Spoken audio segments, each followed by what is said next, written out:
All right, everyone. Thank you for attending the Conservation Advisory Board meeting for Thursday, March 10th, 2022. I'm Jim Levy, the town planning consultant. I'm assisting the CAB with running their meetings and going through their regular required agenda items. So starting tonight, we have members from Grassmere House here to make a presentation on the project, describe what's going on, and kind of let CAB members know what's going on as it relates to CAB focus areas. So if it's all right with you, Nick and Tom and John, I'll turn it over to you and give you guys co-host capabilities as well. That sounds great. Thank you, Jim. Well, good evening, George. Good evening, Joe. Good to see you again. And yes, thank you for joining us on the site visit earlier before the meeting. For the record, I'm Nicholas Ward Willis with Keenan Bean, the project attorney for Grassmere House, the rehabilitation, redevelopment, and adaptive reuse of the Grassmere Farm Estates. We're joined tonight by our project design team, John Montaigne from GPI, who was, I think, being before your board previously, and Tom LaRue, which is the owner's representative of Soho House, and I'll let them introduce each other in a moment. Tonight, we're appearing before your board pursuant to the Planning Board's February 22nd resolution that accepted our application as substantially complete for purposes of referral to involved agencies, including interested agencies like the Conservation Advisory Board and the Waterfront Advisory Committee, which is the other role that your board members serve in. And it was referred to the CAB for a review of environmental factors pertaining to our project.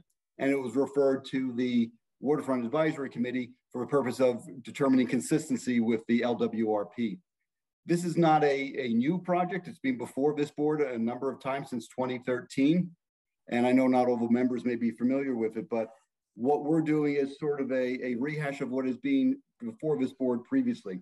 I will state that there was a plan proposed in May of 2020 that proposed more intense development than what is before the board as part of the amended site plan. That has been withdrawn. That's not part of this consideration. We discussed that during our site visit. What we are proposing through the planning board with the amended site plan and the subdivision of the wetlands permit, all three of which have been referred to your boards, is a keeping consistent with a previous plan approved in 2015. And so we're just seeking an amendment to that site plan approval. The planning board issued a special use permit for Country Inn 2 that is being activated. If you've had a chance to look at our materials, we've spoken about some of the items of work that we've already undertaken, including sort of a restoration of the northern entrance off of Route 9, and where there's been some tree clearing work done on road improvements. And so tonight, we can go through a formal presentation, but we did have an opportunity during our site visit to explain it to you. So if you'd like, I can put up a couple of slides and we can go through them, or we can listen to what specific questions or concerns you have. John Montaigne was prepared to walk through some of the environmental factors, the wetlands, and explain that to you. So how would you like us to proceed, George? Do you want another brief overview of the project, or would you like us to start with John on some of the environmental factors? I guess because Joe Button wasn't able to join us, and presumably he'll watch this later, perhaps just a very brief overview for his sake, if you wouldn't mind. No, not at all. So I'm going to put up on a screen a presentation we did for the planning board. And you should be able to see that. Mm-hmm. Okay. Great. So I'm going to be quick, and I apologize. I'm going to slide for some of the screens, but up before you is the names of your presenters tonight, myself, Tom, and John, as well as a rendering of the Grassmere Manor House itself. And so our amended site plan application is amendments to the approved 2015 Phase 1 site plan, a minor subdivision to create the 250-acre parcel for the operation of the Country Inn 2, reapproval of the previously approved wetlands permit, and then a secret and LWRP consistency review. And your board is charged with making a report and recommendation, which the planning board has requested you provide prior to their scheduled public hearing of March 21st, which is when we next appear before them. So we'd appreciate if you're able to do so. Up on the screen is just a brief summary of the zoning of the property, that it's a Country Inn 2 located in the RA10 zoning district. I won't dwell on this. This is a timeline of prior approvals that we've obtained, including some reference to some recent work with DOT issued a work permit. DEC has issued a speedies permit for stormwater management. Building permits have been attained, and there has been some work on the project. When the project is complete, Grassmere House will include the rehabilitation and adaptive reuse of the existing Grassmere Manor House, where there will be 12 keys, 12 rooms, rehabilitation and adaptive reuse of the existing stone barn and carriage house into a restaurant, pool, and casual dining facilities, construction of 4 woodland accommodations and 17 lawn accommodations. And these were the same number of accommodations that were approved in the 2015 plan, a spa facility, and then supporting infrastructure, a wastewater treatment plant, parking, reception area, and what we refer to as the back of house building, the support staff. What you have up on the screen now is the amended 2022 plan, and then a proposal on the left side is what was proposed in May 2020 and is no longer part of this proposal. Summary of some amendments to the 2015 plan. We've discontinued vehicular access at the Mill Road access point. So there's no vehicular access coming off of Mill Road. All guest traffic is coming through the restored historic southern entrance on Route 9, which was the main access point. The eastern access on Route 9 is reserved for staff and service, and that's where we've already done some work pursuant to the New York State permit. We've moved the parking areas away from the Manor House, relocated the maintenance building away from the Manor House, and also pursuant to SHPO, we're preserving the view shed and have relocated some of the 17 lawn accommodations. And what is on the screen now, just for a frame of reference, is a comparison in black of what we're proposing, and red is what was previously proposed. So for example, you see up here where I'm moving my cursor, the parking lot and back of house building is now being moved over to this area off of Route 9 and out of the, away from the Manor House. This parking along here by the Manor House is being removed, and lawn accommodations taken and pushed back out of the lawn area. And this is just a blow up of that area with the parking no longer being here or even here. And Tom, do you want to take it from here and just walk through? And if you want, I can do it to advance the slides unless you have. Yeah, why don't you just advance the slides quick? A lot of this is what we talked about on the site meeting earlier, right? So just proposed plans of the Manor House, of which we saw that drawing that Nick just had flashed up there. The front porch is condemned, and we do plan to basically fully restore the exterior of the Manor House with minor modifications to the second and third floor.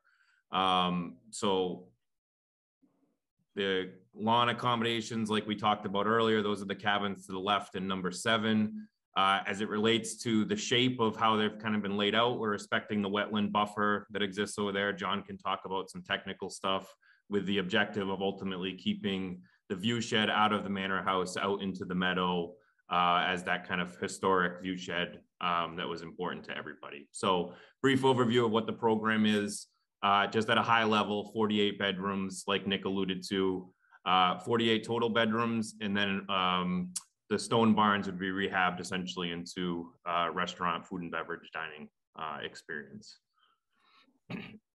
Site entrances we talked about, one to the south, one to the north. The north one we've already completed. We do plan to rebuild those 2 historic piers, basically out of the original brick. They just needed to be relocated as part of the driveway improvements. And then at the southern entrance, like we discussed earlier, although the geometry of the entrance has to be changed per the current DOT standards, we do plan to basically rebuild the historic stone wall that exists down at that southern property that has a bunch of overgrowth on it right now. So we find it appropriate. Parking lot, limited visibility from Route 9, like we discussed earlier, and then next to no visibility once you're actually on the property yourself. So like we discussed earlier, no kind of vehicular traffic would be on the property other than property vehicles, other than limited to the parking lot down to the south. Go to the next one, Nick. So just kind of some artistic renderings. Don't think these too realistic, right? But ultimately it just kind of went into the planning of ultimately how we envision kind of the operation as it relates to around the stone barn. Obviously the big thing here is the pool. We did play on a little bit. Historically, there was another barn structure located in that location, and obviously looking to give this kind of next life and the adaptive reuse of the property, we kind of played off that old barn structure, and that's where we've kind of located the pool. So it is a full restoration, structural upgrade of the barns there with obviously the necessary structural improvements that are required for it. Spa, again, we touched on this earlier, right? So what exists at the location right now is a garage building, a non-historic garage building that was built in the 70s. So we do have approval to basically demolish that. And we've designed the spa structure. It is more of a modern looking structure. And obviously these aren't the exact trees that are there on the property, but we did design the spa to basically work around the existing historic trees in that area, of which that gives a pretty good representation of it. Just a couple renderings. These aren't exactly what it is, but just to give you an idea of kind of the look and feel that we're going for that spa program. And then this is just a further explanation of the accommodations and the different types of cabin types color coded here, which then in the following pages, you have artistic renderings essentially of the design aesthetic or the proposed design for those cabin structures. So really working on the cabins. They're designed with piered foundations, as limited tree clearing as possible. And really the design is taking into account the existing topography. Some of them have pretty steep where you enter on the ground level and actually have a sunken down one as the existing topography goes with it. So a lot of these obviously will have to be perfectly laid out on site and kind of sited in, but the intent is basically as limited disturbance to the ground as possible is the intent as a whole. So Nick, you can get into this, but this is, I think, part of the lot line, which is the other part of. Yep. Part of the review sent to you is the review of the subdivision. So this is a minor subdivision. We're taking this parcel, 10-acre parcel, merging it with the parcel in pink. We're taking the parcel line on the west of the pink parcel, moving it over here. So taking some land from the blue or the yellow. So up here is a lot merger, bringing this in. This is a lot line adjustment. We're moving this line west this way. And then we're doing a subdivision. We're taking the full 500 acres and dividing into the 250 and then 270 on the backside over here. And this will be the dividing line.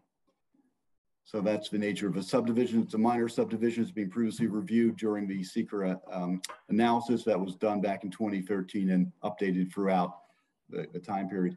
And John, why don't I take this as an opportunity to turn over to John Montaigne. I don't know, John, if you want me to stop sharing screen so you can put your slides up, or if you want this one up.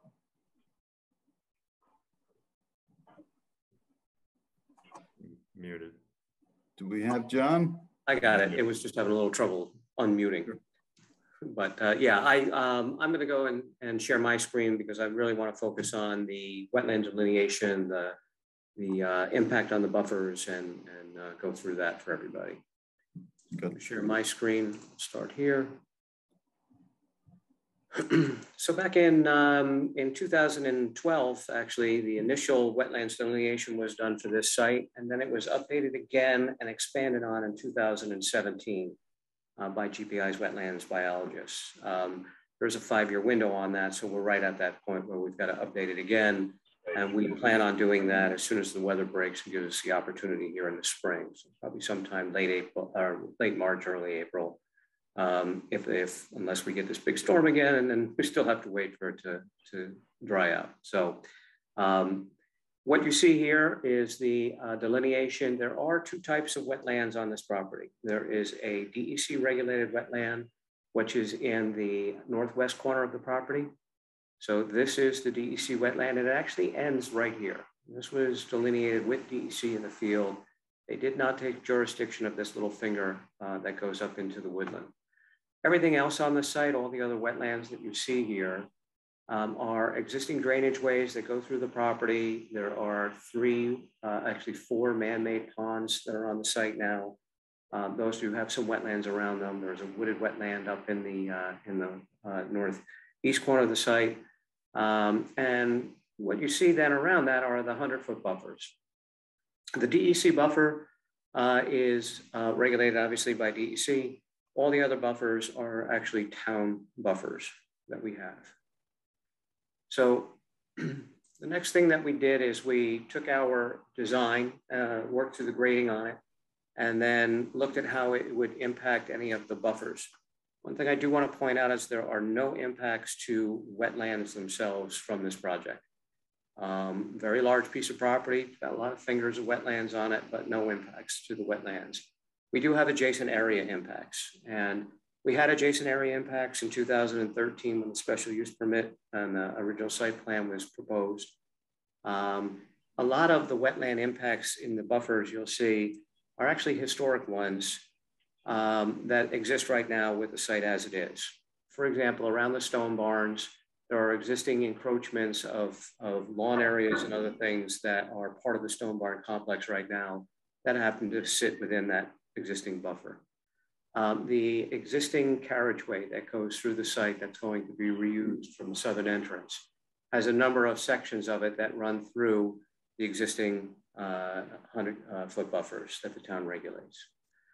There are a number of other smaller ones that we have where we had some grading that we had to do adjacent to a buffer area, or an outfall for a stormwater practice where we need to make sure that we get the water from the stormwater into that drainage channel that goes down from it. Over in here, this is where the wastewater treatment plant will be. Wastewater treatment plant is designed to have a created wetland outfall from it. So it's a constructed wetland outfall. And then the overflow from that wetland outfall has to make it to this tributary of the Landsman's Gill. So there will be a small area in here that will be regraded to do a naturalized channel that will let that wetland drain down into the Landsman's Gill. Tom had alluded to before that we've got a number of different types of cottage designs. One of them is what we call, it used to be called a treehouse design, but now it's a structure that sits up primarily on stilts. And the idea is to tuck it into the existing woodland. The whole design is supposed to have a very light footprint on the ground. So it'll be built on piers and tucked into the woodland. And that, because we're trying to keep the view shed from the manor house, which is right here, open, one of the comments that came back from SHPO and from the town's historic landscape consultant was to try to push the cottages that we had here in the lawns before back over and move them into this area. So that's what we've done, and that's why we have that wetland or buffer encroachment there. This one here, again, existing roadway that goes through, it just happens to be within the buffer. Again, on these three man-made ponds that are here, they are technically wetlands, so they do technically have a 100-foot buffer around them. We have the 4 cottages that we want to build along the edge of this that look out over the pond to get that experience of feeling like you're up on the pond, and so that's why those are. And then the last area is, as we've alluded to, we've moved the back of house away from any of the primary historic development site. We've tucked it up into a little notch that's up in the woodland area by the entrance. That's where our back of house will be. There will be a need to do some work in the buffer area up there for some parking, from some stormwater management, and for the back of house building.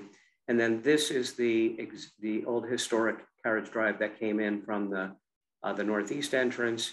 And again, here's a section of it that runs through the buffer. So that's the extent of the wetland impacts that we have, are all town buffers and no other impacts to DEC or actually Army Corps regulated or town regulated wetlands themselves. Might want to point out that, you know, we do have we provided a wetlands report, and in that report it identifies every one of the impacts that I just identified for you, where they are, what they relate to. There's a total of 5.2 acres of a wetland buffer impact. I think the important thing to note, though, is that the same table was done in 2013 for the special use permit.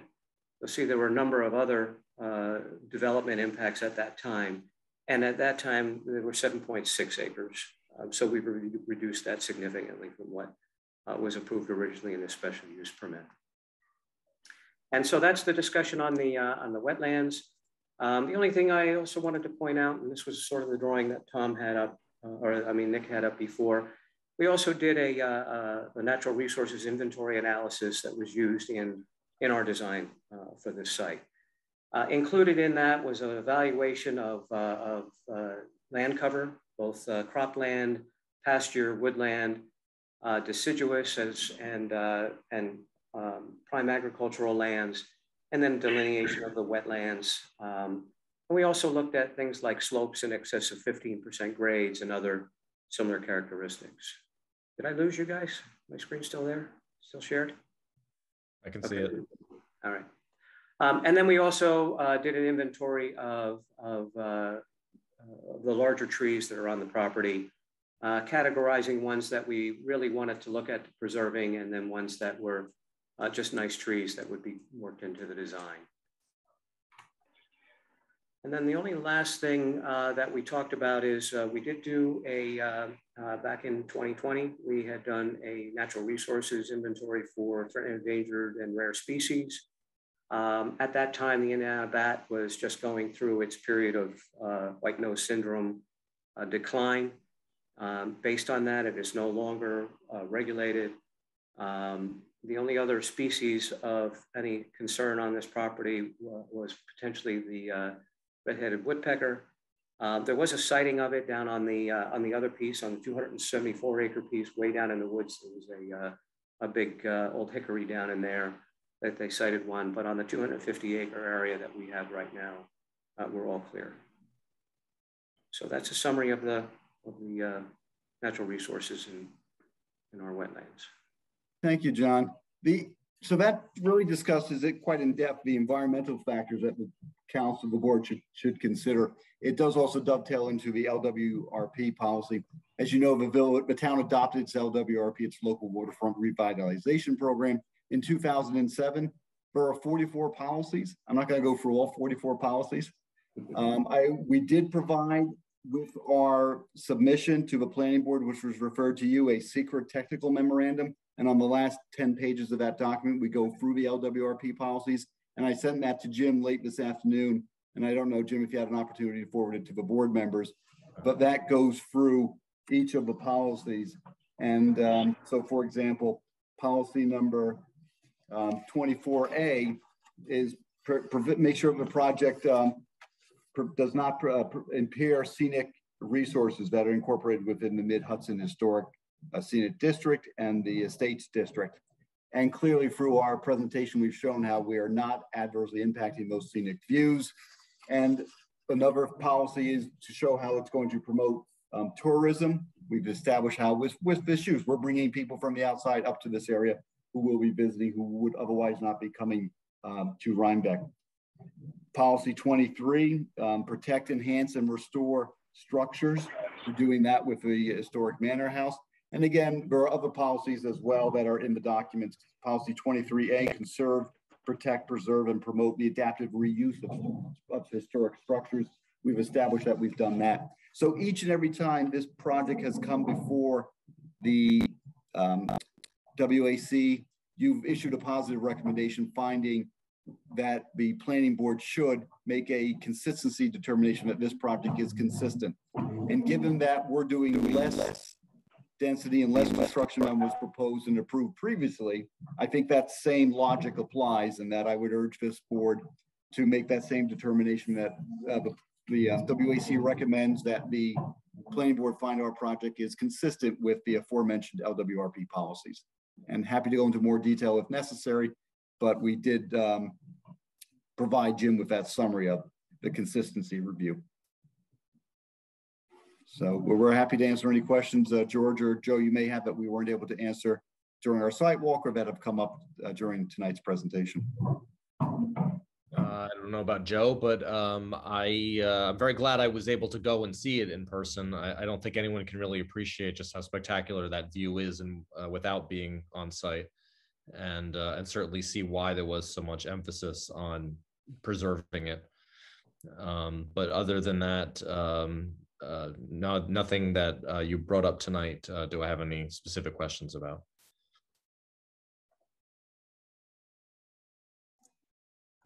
Good, thank you. Then we would ask then. I was just going to say, I don't know if Joe can hear us well, or if he has anything to add.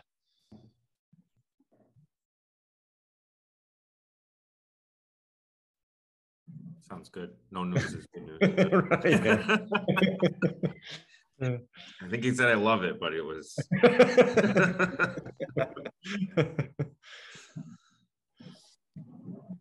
So then, if there are no more questions, that we would ask that, and I know you don't have a quorum, but certainly you have the consensus of those who are here, that you take that consensus and work with your consultant, Jim Levy, to prepare a recommendation and report back to the planning board time so they can receive and review it in advance of their March 21st hearing.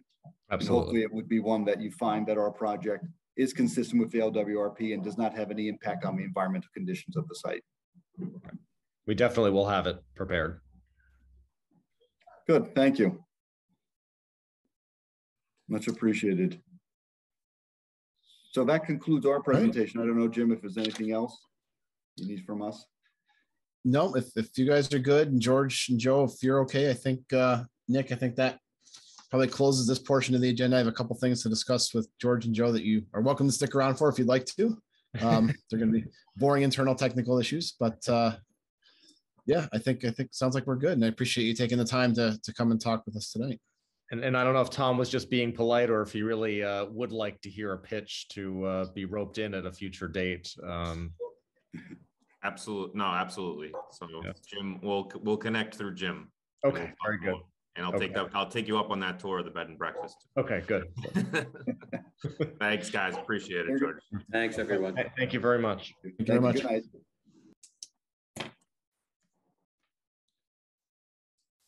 All right, George and Joe, I think it's just the three of us, just a couple things I wanted to go over. I don't know if we have a lot to discuss related to this, but just a few other quick agenda items. I wanted to get your input, and again, we don't have to do it tonight. We could do it by email if you just want to give me your thoughts on, recent referrals and inquiries and just kind of where we stand. I think it probably, since only the two of us, well, three of us, would be best for me to send the list out again. And just kind of figure out where we stand, unless you want to discuss any of them today. I have 10 or 12 that are on my list that I think are things we could consider. Actually, one or two of these have actually been knocked off already. But just to catch up and make sure that we have, responses going back, even if it's a response to say there is, there's no response by the CAB. Right. Just so we can check that box. So if it works for you, maybe I'll send that list out after this meeting, and then we can coordinate to see where we stand on that. I wasn't quite, I guess one question I have for you, there was so much to cover in the T-Court site visit that I'm a little fuzzy as to, I guess, where to even start with what's required in terms of CAB's input, so that I'm not missing some things that we should be. And I don't know if there's things that have already, because of the amount of stuff that we covered, some of it seemed like it already had been settled and would be irrelevant for me to focus on. So I'm not entirely sure. I need a little bit of hand holding, I guess I should say, with where the priorities are on that referral. Yeah, I can, we'd have to get into the details on that. I think I can maybe shoot you an email to discuss that, but there is the miniature train where I think from the CAB's perspective, we'd be looking at any concerns you have related to disturbance from the, train line itself or the buildings that are being proposed. But they are broken out into different applications. So right now before the planning board, we do have the mini train itself. That would be one application to take a look at. Okay, so the train comment on. So a train is a whole separate one that deserves it to be itemized with nothing else included in it. Is that right? Yeah, I think the way for us to respond to these honestly is to respond back. Even if we write you write up a report that covers multiple facets, I think it would be best to send them back as they relate to the actual submissions to the planning board. And for T-Court, KPH2, Brindle Valley, which are the three properties, they're going to be coming in separate applications, several different applications. So right now we have phase 2B before the planning board, which is the miniature train, the two loops itself, and it's just the train tracks, not the buildings. We also have phase 2A before the planning board now, which I believe is the landscaping work that they're proposing to do. And that is definitely another one that has, they're proposing like a natural garden down near. Two mazes. Yep, the two mazes and some clearing overlooking the river to bring it back to the way it apparently was. Like open up the view shed. Right. So those would be the elements to look at for that one. And then this past Monday, we got a new one for Brindle Valley, where they are proposing, and that's the house up toward the front of River Road. They're proposing to expand the chipstone parking by 2 spaces. Don't think that has a major impact. And then to also just kind of rearrange the parking on the other side to provide a little bit better flow to the service barn on that property. And then behind, I'm sorry. So would you say then with our limited resources, that's one that we should just say we don't have any issues with, or? So yeah, I mean, one of the recommendations I was going to make is that as they come from the planning board, I was going to recommend, to you, if you agree with it, to kind of treat these the way I've been treating HAPAC proposals. So if something comes forward where we don't think it has a lot of significance in terms of, environmental, or in their case, historical issues, we would ask for expedited review, which essentially means take a look at it. And if you all agree, it doesn't look like there's much that you're too concerned about, it's a pretty typical submission. You can just write back and say, no real issues, not necessary to even do a real referral, just an email back would probably suffice. Okay. And then focus on the other projects. And, that we lost Joe. But do that if for no other reason, for the purpose of, there's just so many projects in town right now. We need to focus on what we can with the resources we have. Right. So T-Court would be one, and the landscaping would be another. The landscaping might even be more significant for you to consider, actually. Because of the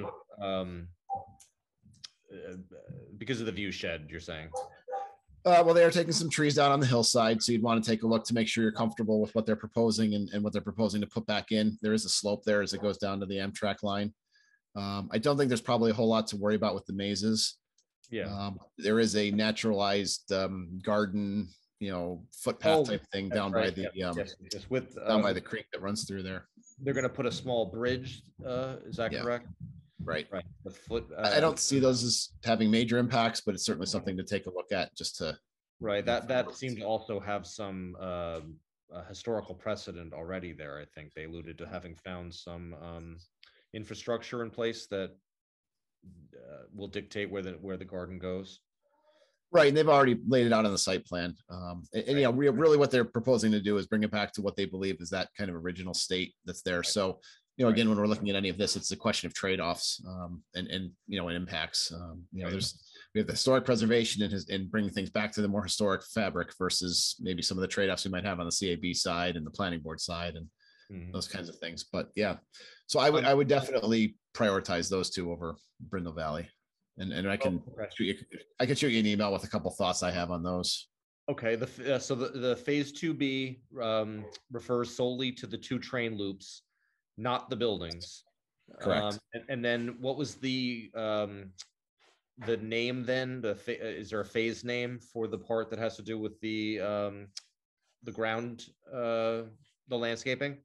Yes, that was phase 2A. That's 2A. Okay. All right. So we need 2 separate reports, one for each of those. And then ultimately anything else that has to do with the train will be included in a future report. I think that would make sense. Yeah. Well, yes, anything with the train would be a future report. Yes. A separate submission. Okay. Yeah. I seemed to only get, I don't know, is this stuff that should still be recorded, or like how we are technically still on the agenda. So why don't maybe we should just run through the agenda, and then you and I can talk offline. Okay. If you want. Okay. All right. So that's great. So those 2 I will prioritize. All right. So I think the next thing I just wanted to bring up really quickly is just regarding we're kind of trying to reset the CAB presentations by applicants. I don't think we've done these before. So my thinking, George, is that it's definitely useful to do, I think, on the larger projects. Some of the smaller ones, especially the really small ones, I think we probably don't need to do that. But I think there will be some, we should start thinking about what exactly you want to definitely see versus definitely don't want to see. And then, where that threshold may be for the possibilities. Right. So we can talk about that with the other members and try and come up with kind of a threshold there so that we know that when these referrals go to you from the planning board. Okay. And then just really quickly want to touch on 2 quick organizational structural items, and then I think we can close the meeting. One is that I understand CAB now has, there is someone who will be able to clerk for the CAB moving forward. Yep. Yeah. So, and I'm going to work with her on the HAPAC as well. So I'm going to try and set up some kind of protocols as to kind of what she'll do and what I'll do. I'd like to try and have her and I do exactly the same thing in our roles for both, essentially, so that it's pretty consistent across the board. And I think that'll make sense. So I've started that with HAPAC. I will send you and the other board members on the CAB my thoughts on what that is, and we'll just make sure to coordinate I don't want her doing, one thing for HAPAC and then another for CAB. I think it'd be good to try and keep that pretty consistent so it's the same job kind of across the board. Okay. And then finally, the only other thing I wanted to raise, and again, since it's just you on the call, we'll have to have a discussion about this, but as we get to the point of going back to in-person meetings, I am looking at the possibility of potentially traveling to Rhinebeck a lot. And I think the CAB where meeting, are you located? I'm in the capital region. That's quite a haul then. It's a little bit of a haul, and I don't mind coming down. But my meeting requests have exploded exponentially in the 3 years I've been working for the town. And I talked with Kathy about this on HAPAC, and one of the things we may want to do is see if we can schedule HAPAC and CAB on the same day. HAPAC's been meeting at like 4 o'clock. If you still want to meet at 7, the timing would still work. Unfortunately, I think I don't really, because I work at home, my schedule is dictated very much by the vagaries of when we get a booking. Yeah. So I have a fair amount of freedom on that front. Okay. So we can talk about that and even my potential participation remotely, if you're okay with that. When we need to go back to meetings in person, you guys, volunteers as board members need to be there in person. I'm not a board member, so I don't technically need to be there. So if we think it's a quick meet, if you want me to be there, I'll absolutely come down. If we think it's gonna be 10 or 15 minutes, it's not worth the time, my time or the town's money for me to come down there for a really quick meeting. So if it works for you, we'll see if we can maybe work these out so they're maybe on the same day. So if I do come down, I can do both. And if I don't, we do it but virtually, just to save everyone some time, money, and that kind of thing. Okay. I think that's all I have. So I've got a couple items to follow up, with board members offline on. With that, I think we can call it for this meeting, and I will stop the recording.